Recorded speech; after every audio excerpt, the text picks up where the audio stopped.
Hello guys, back to my channel. আমি আজকে রুই মাছের ভুনা রেসিপি নিয়ে এসেছি। আপনাদেরকে রুই মাছ রান্না করে দেখাবো। আমি প্রথমে রুই মাছটাকে কেটে ভালো করে পরিষ্কার করে নিয়েছি। তাই লবণ, হলুদের গুঁড়া, মরিচের গুঁড়া দিয়ে মাখিয়ে এখন মাছটা ভেজে নিচ্ছি। মাছটা এপাশ ওপাশ করে ভালো করে ভেজে নিতে হবে। মাছ বেশি ভাজা যাবে না, অনেক বেশি ভাজি করলে তাহলে শক্ত হয়ে যাবে।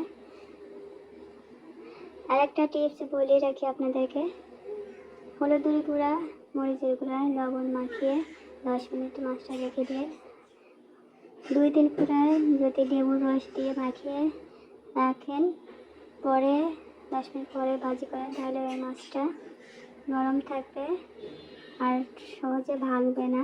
ভাজি করার সময় অনেক সময় মাছটা ভেঙে যায়, কিন্তু এটা ভেঙে যাবে না। আর মাছটা দেখেন গাইস, ভাজি করা হয়ে গেছে। আমি এখন উঠায় নেব। ওই তেলে আমি পেঁয়াজ কুচি দিয়ে দিলাম। পেঁয়াজ কুচি দিয়ে মাছ ভাজি তেলটায় দিয়ে আমি রান্না করব। ওই তেলের মধ্যে পেঁয়াজ কুচি দিয়ে দিচ্ছি। একটা লবণ, কাঁচামরিচ দিয়ে দিলাম, 1 চা চামচ পেঁয়াজ বাটা, 1 চা চামচ রসুন বাটা, 1 চা চামচ জিরা বাটা দিয়ে মশলাটা একটু কষাই নেব। হালকা একটু পানি দিলাম যাতে কাঁচা মশলাটা একটা স্মেল যে আছে ওটা যাতে দূর হয়ে যায়।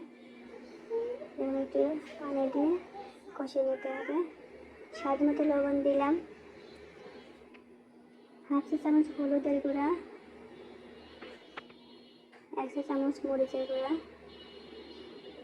সব উপকরণগুলো ভালো করে কষিয়ে নিতে হবে। এখন মশলাটা যত ভালো কষাতে পারবেন ততই টেস্ট বেড়ে যাবে।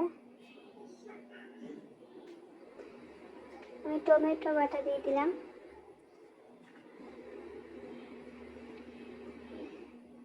যে কোনো মাছ ভুনার মধ্যে টমেটো বাটা দিলে টেস্টটা আরও বেড়ে যায়। আপনারা চাইলে স্কিপও করতে পারেন। টমেটো যে কোনো মাছ ভুনার মধ্যে টমেটো দিলে আমার কাছে অনেক ভালো লাগে, যে কারণে আমি টমেটোটা দিলাম। বেশ কিছু সময় ধরে মশলাটা কষিয়ে নিব। কারণ মশলা কষানোর যত বেশি কষাতে পারবেন ততই বেশি টেস্ট হবে তরকারি। যে কারণে মশলাটা একটু ভালোভাবে কষাতে হবে, সময় কষাতে হবে। আর মশলাটা প্রায় কষানো হয়ে গেছে।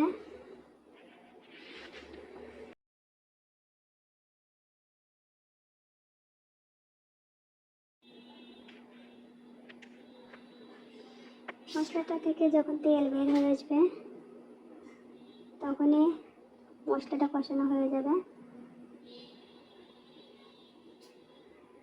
আমি এখন পানি দিয়ে দেব। পানি দিয়ে একটু নেড়ে চেড়ে ঢাকনা দিয়ে ঢেকে দেবো। ঢেকে কিছু সময় ধরে জাল করে নেব।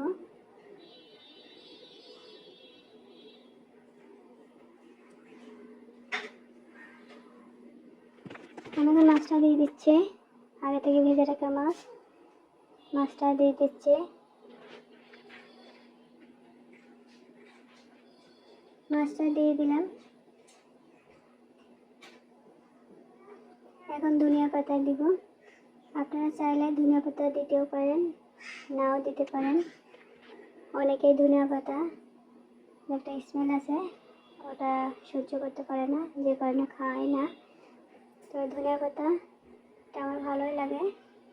ধনিয়া পাতা যে কোনো ভর্তা বা ভুনার মধ্যে ধনিয়া পাতা দিলে টেস্টটা অনেক গুণ বেড়ে যায়। আমি ধনিয়া পাতাগুলো দিয়ে দিলাম। ধনিয়া পাতা দিয়ে হালকা একটু নাড়াচাড়া করে আমি ঢেকে দেবো। ঢেকে বেশ কিছু সময় ধরে জাল করে নিব।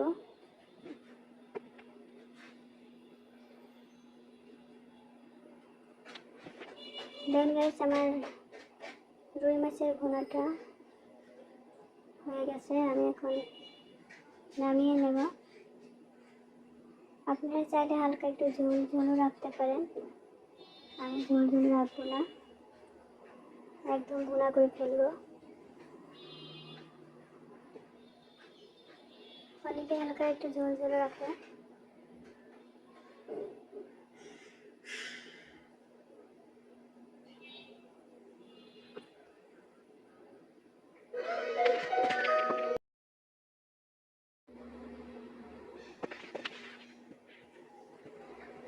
আমি তরকারিটা এখন নামিয়ে নিয়েছি, দেখুন গাইস।